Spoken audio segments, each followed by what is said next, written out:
Assalamualaikum warahmatullahi wabarakatuh. Halo semua, perkenalkan nama saya Lisna Agusta, NPM 1913053092, dari kelas semester 3C, Universitas Lampung. Pada kesempatan kali ini kita akan membahas tentang tema 3, peduli terhadap makhluk hidup, subtema 2, keberagaman makhluk hidup di lingkunganku. Baiklah semua, kita langsung mulai saja ya. Baik, bismillahirrahmanirrahim. Keberagaman makhluk hidup di lingkunganku. Selain tumbuhan, hewan juga merupakan sumber daya alam yang perlu harus dijaga, keseimbangan dan kelestariannya. Jika tidak, maka hewan-hewan tersebut akan menjadi langka dan punah seperti yang terjadi pada burung cendrawasih. Ayo kita pelajari lebih lanjut. Baiklah, burung cendrawasih disebut juga sebagai burung surga. Burung yang menjadi maskot Papua ini memiliki warna bulu yang sangat indah. Bahkan kabarnya karena keindahannya itu juga burung ini jarang turun ke tanah, lebih sering terbang dan hinggap ke ranting-ranting pohon. Warna bulu cendrawasih yang mencolok biasanya merupakan kombinasi beberapa warna seperti hitam, coklat, orange, kuning, putih, biru, merah, hijau, dan ungu. Burung ini semakin molek dengan keberadaan bulu memanjang dan unik yang tumbuh dari paruh, sayap, dan kepalanya.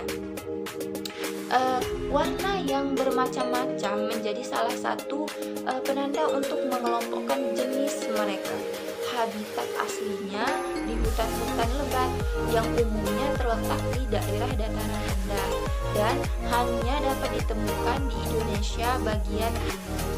Burung cendrawasih mati kawat adalah jenis yang menjadi identitas provinsi Papua. Masyarakat di Papua sering menggunakan bulu cendrawasih sebagai pelengkap atau hiasan dalam pakaian adat mereka. Keberadaan burung cendrawasih kian terancam pemburuan dan penangkapan liar serta kerusakan habitat menjadi beberapa penyebab utama. Bulu cendrawasih juga diperdagangkan untuk dipergunakan sebagai penghias topi wanita di Eropa. Tapi kini burung cantik ini menjadi jenis satwa yang dilindungi. Beberapa jenis cendrawasih yang masih dan masuk dalam daftar dilindungi antara lain cendrawasih kuning kecil, cendrawasih botak, cendrawasih raja, cendrawasih merah, dan toa. Selain cendrawasih, masih banyak hewan lainnya yang harus kita lindungi.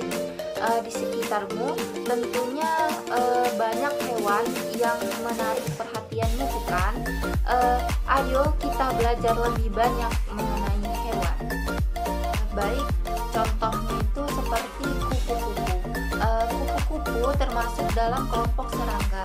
Kupu-kupu biasanya memiliki warna yang indah cemerlang. Kupu-kupu tidak berbahaya bagi manusia. Daur hidup kupu-kupu bermula dari telur yang melekat di daun, kemudian matang dan menetas setelah 5 sampai dengan 10 hari dan menjadi larva atau ulat.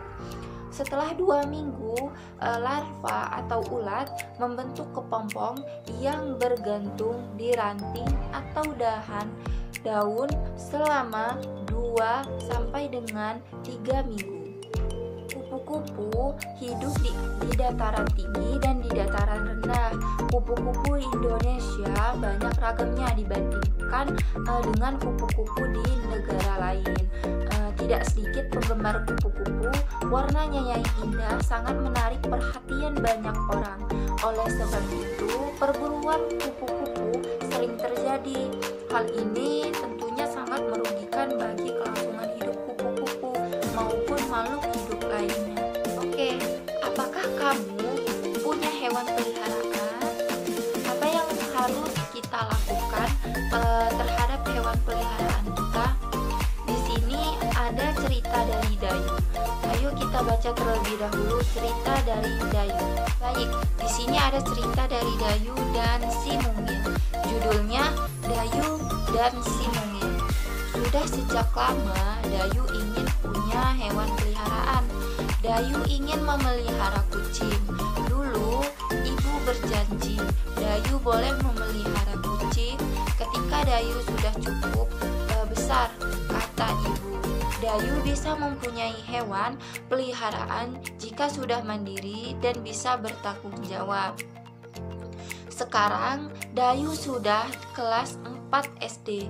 Senang sekali hatinya ketika suatu hari ibu memberinya izin untuk memelihara seekor kucing. Setiap sore, kucing belang berwarna hitam coklat itu berkeliaran di halaman rumah Dayu. Dayu memberinya nama si mungil sesuai dengan tubuh mungilnya. Benar kata ibu, ternyata memelihara hewan membutuhkan tanggung jawab. Seandainya Dayu masih kecil, belum mandiri dan belum bisa mengurus dirinya sendiri, tentu si mungil dapat terlantar dan tidak terurus dengan baik. Setiap hari Dayu bertanggung jawab untuk memberi makan si mungil. Dayu juga harus menjalankan kewajiban untuk membersihkan kotoran si mungil. Ibu juga meminta Dayu untuk rutin membersihkan keranjang tidur si mungil. Dayu pun menjalankannya dengan senang hati. Ia sayang pada si mungil. Dayu tahu ia harus mengemban hak dan memberi hak si mungil untuk terurus, nyaman, dan senang bersama Dayu. Ibu memberi Dayu hak memelihara hewan. Dayu pun harus menjalankan kewajiban untuk mengurus kebutuhan si mungil. Ketika kita mempunyai hewan peliharaan, kita wajib merawatnya. Ketika kita merawatnya dengan baik, akan membuat hewan peliharaan kita sehat.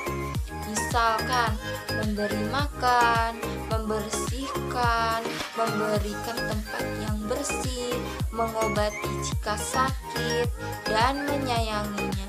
Bayangkan jika hewan peliharaan kita kotor, pasti akan mengganggu lingkungan. Baik, selanjutnya di sini kita akan membuat mozaik. Terlebih dahulu, apa sih mozaik itu? Mozaik merupakan karya seni rupa dua atau tiga dimensi. Mozaik ini menggunakan bahan dari keping-keping yang dipotong-potong atau utuh, misalnya biji-bijian. Teknik membuatnya dengan ditempel lem pada bidang datar. Bahan-bahan yang bisa digunakan untuk mozaik adalah kertas tebal, daun, biji-bijian, kepingan kaca, pecahan keramik, dan lain-lain. Pada umumnya mozaik tidak diwarnai.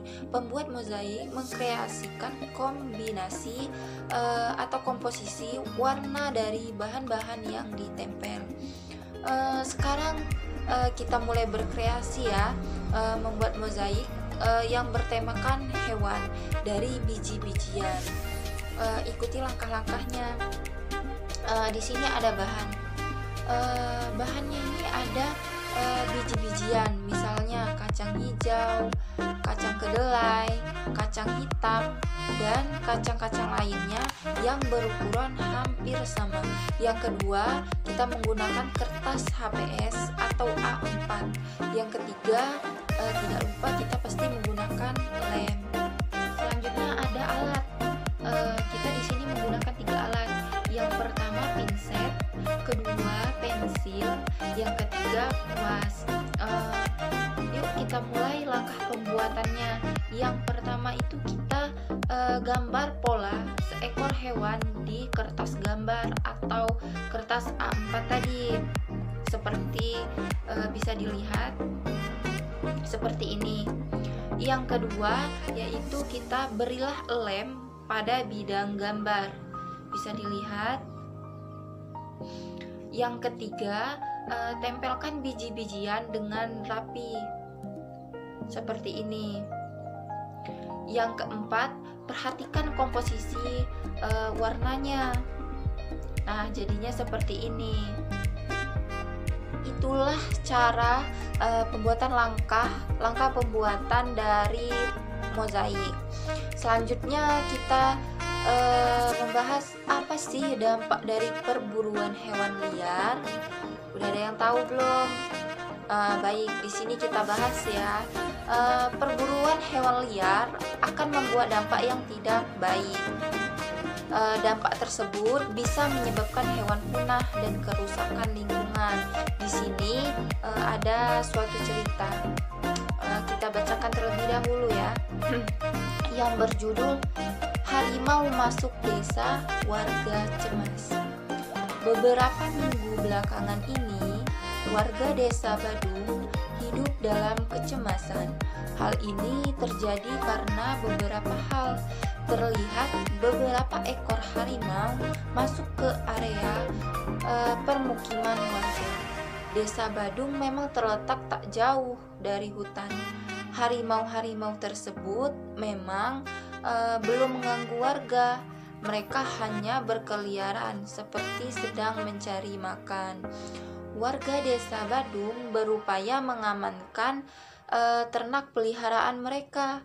Ketika malam tiba, warga pun bergantian melakukan ronda untuk menjaga agar harimau-harimau tersebut tidak mengganggu mereka. Sungguhnya, apa yang terjadi pada warga sudah lebih dahulu dirasakan oleh harimau-harimau penghuni hutan tersebut. Mengapa begitu? Warga memang sering masuk ke hutan dan melakukan penebangan untuk memperluas ladang kopi mereka. Tentu saja hal ini mengakibatkan habitat hewan hutan semakin sempit. Tidak hidup, hak hidup hewan yang menjadi penghuni hutan terganggu. Pohon-pohon yang menjadi sumber makanan hewan kecil dirusak. Akibatnya hewan kecil tersebut mencari makan di tempat lain. Nah, hewan besar seperti harimau yang memangsa hewan kecil pun kehilangan haknya untuk mencari makan di habitatnya sendiri. Naluri untuk meneruskan kehidupanlah yang membuat harimau-harimau tersebut kemudian mencari makan ke tempat lain. Itulah sebabnya harimau pun masuk ke desa Badung. Jika demikian, apakah harimau yang mengganggu hak hidup warga desa Badung atau justru warga desa Badung yang mengganggu hak hidup harimau di hutan? Manusia dikaruniai akal budi pekerti dan kebijaksanaan. Sudah seharusnya manusialah yang memahami kewajiban agar untuk menjaga hak hidup makhluk lain di sekitarnya, termasuk harimau. Tahukah kamu bahwa hewan yang berbeda mempunyai tempat yang berbeda untuk hidup? Yuk, kita lanjut. Yang pertama, cicak. Pasti sudah tahu semua dong cicak itu. Cicak, apakah kamu pernah mengamati cicak merayap di dinding rumahmu? Mengapa cicak tersebut bisa merayap di dinding-dinding? Bagaimana cicak tersebut menangkap mangsanya? Cicak mempunyai perekat pada kakinya sehingga dapat merayap di dinding atau langit-langit rumah. Cicak juga memiliki lidah yang panjang dan lengket sehingga dapat menangkap serangga. Cicak mempunyai ukuran rata-rata 7 hingga 10 cm. Cicak juga dapat memutuskan ekornya untuk melindungi diri. Terdapat beberapa jenis cicak, yaitu cicak rumah, cicak pohon hijau, tokek, Cicak pohon hijau dan tokek mempunyai ukuran yang lebih besar dari cicak rumah. Yang kedua, kelelawar. Kelelawar hidup di tempat yang gelap seperti di atap rumah dan gua. Kelelawar mengeluarkan suara dengan frekuensi tinggi. Selain itu, kelelawar juga memiliki pendengaran yang baik dan peka, menerima bunyi pantulan. Kelelawar mampu mendeteksi benda-benda di sekitarnya dengan bunyi pantulan tersebut. Kelelawar adalah hewan nokturnal karena melakukan kegiatan di malam hari. Yang ketiga, di sini ada bunglon. Bunglon dapat mengubah warna kulitnya sesuai dengan warna benda yang ada di sekitarnya. Misalnya, ketika berada di atas daun yang berwarna hijau, maka warnanya bisa berubah menjadi hijau. Ketika berada di pohon yang berwarna coklat, maka warnanya pun bisa berubah menjadi coklat. Bunglon mengubah warna kulitnya untuk melindungi dirinya. Bunglon mempunyai lidah yang panjang melebihi ukuran tubuhnya. Baiklah, terima kasih.